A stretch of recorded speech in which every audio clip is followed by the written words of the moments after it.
सुबहानी साहब, क्या आलमी मईशत जो है इस जंग के नतीजे में तबाही के दाने पर पहुंच चुकी है?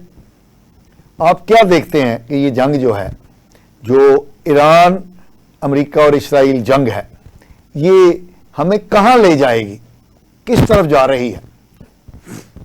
Thank you very much. अच्छा, इसमें थोड़ा मेरा नुक्ता नज़र आपसे थोड़ा मुख्तलिफ है जी।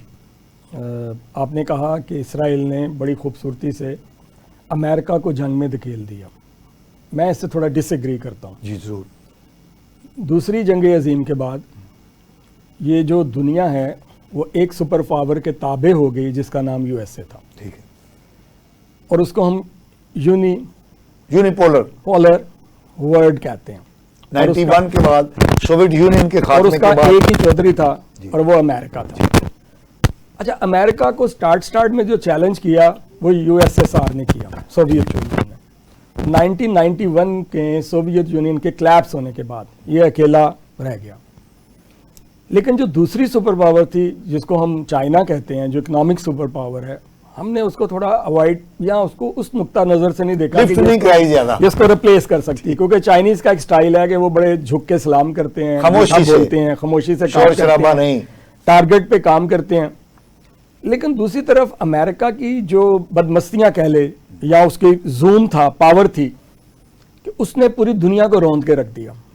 अब डेनमार्क कोई मुसलमान मुल्क तो नहीं है, उसने कहा जी मुझे ग्रीनलैंड दे दें आप। अब कनाडा एक इंडिपेंडेंट स्टेट है, इंडिपेंडेंट मुल्क है, उसको कहा जी आप हमारी अकानमी रियासत हैं, नहीं मानेंगे तो हम आपको फिट कर देंगे। पिछले दिनों में ट्रंप ने किसी पे 50% लगा दिया टैक्स, किसी पे 100% लगा दिया कि आप मेरी बात नहीं मानोगे, मेरा साथ नहीं दोगे। तो ये जो टैरिफ और ये पॉलिसी और ये जो धमकियां थी, ये करते करते बढ़ती चली गई। लेकिन एक बड़ी हैरत अंगेज बात है, ट्रंप जो पहली दफा है और जो दूसरी दफा है, दोनों दफा उनका एक नारा था कि मैं इस दुनिया को जंग से बचाना चाहता हूं। उन्होंने अपने वोटर से इस उम्मीद पर, वोटर ने उनको वोट दिया या इस नारे पे वोट दिया कि मैं दुनिया को तीसरी आलमी जंग में नहीं धकेलूंगा, मैं उसको बचाऊंगा, मुझे नोबेल प्राइज मिलना चाहिए। लेकिन दूसरी तरफ उनका रवैया बड़ा जारहाना था। और जारहाना रवैये की मैं एक वजह फिलॉसफी बता देता हूं। जब एक बहुत बड़ा पहलवान को अंदेशा होता है कि मैं गिर सकता हूं, यूनिपोलर वर्ल्ड है ना, वो पूरी दुनिया का अन्नदाता बना हुआ था, उसके पास यूएसए सिंगल करेंसी थी जो पूरी दुनिया में ट्रेड में काम आ रही थी। अब वो चैलेंज हो रही थी आहिस्ता आहिस्ता। जब उसको ये इदराक हुआ तो वो उसका रवैया जारहाना हो गया। अब जो उसके हरीफ थे, स्पेशली चाइना या रशिया, वो खुल के उसके सामने नहीं आए, बल्कि रशिया को उसने डिटेन करने के लिए यूक्रेन वार में खुल्लम खुला नेटो ने भी और अमेरिका ने भी यूक्रेन को सपोर्ट किया, बिलियंस ऑफ डॉलर दिए, असला दिया, और सारा वो कहाँ इस्तेमाल हुआ? रूस के खिलाफ। दूसरी तरफ रशिया ने, क्योंकि वो कुदरती अलायंस उसका ईरान के साथ था, ईरान से उसने ड्रोन टेक्नोलॉजी ली, जो शाहिद ड्रोन है, आपको पता ही है। और उसमें ये तय पाया कि इस ड्रोन की टेक्नोलॉजी को जैसे हम बेहतर करेंगे वो आपके साथ शेयर करेंगे, मिसाइल को बेहतर करेंगे आपके साथ शेयर करेंगे। क्योंकि रशिया और ईरान के दुख साझे थे, तो दोनों को अमेरिका दबा रहा था।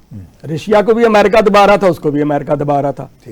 तो जब वो चैलेंज होने के करीब आया तो अब ईरान की जंग की एक वजह तो मजहबी है, क्योंकि इमाम खमैनी के इनकलाब के बाद ऑल ऑफ सडन जो शाह ईरान था वो तो अमेरिका का एक खास बंदा था।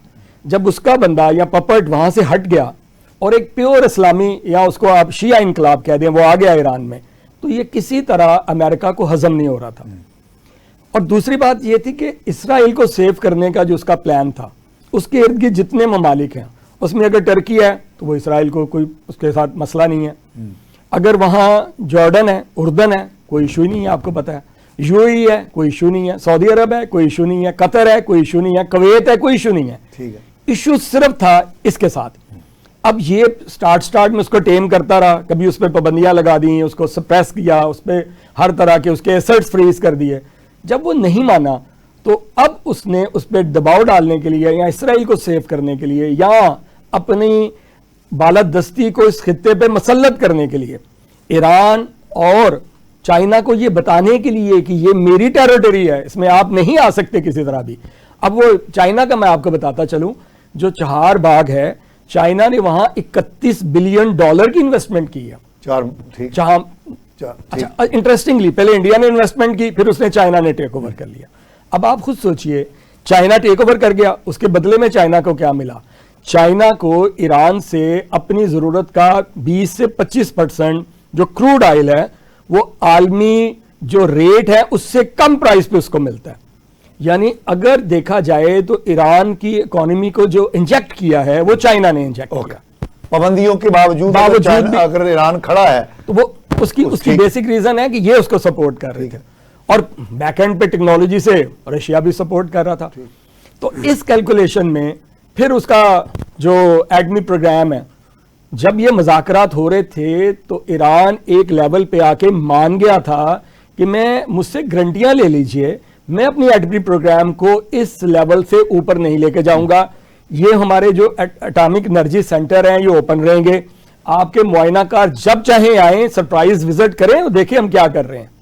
इसके बावजूद भी रशिया ने अमेरिका ने ईरान पे अटैक कर दिया। उधर बातचीत हो रही थी, तो ये ईरान का प्लान था अपनी सुपरमेसी को कायम करने के लिए, यूनिपोलर वर्ल्ड को मल्टीपोलर को कन्वर्ट होने से रोकने के लिए।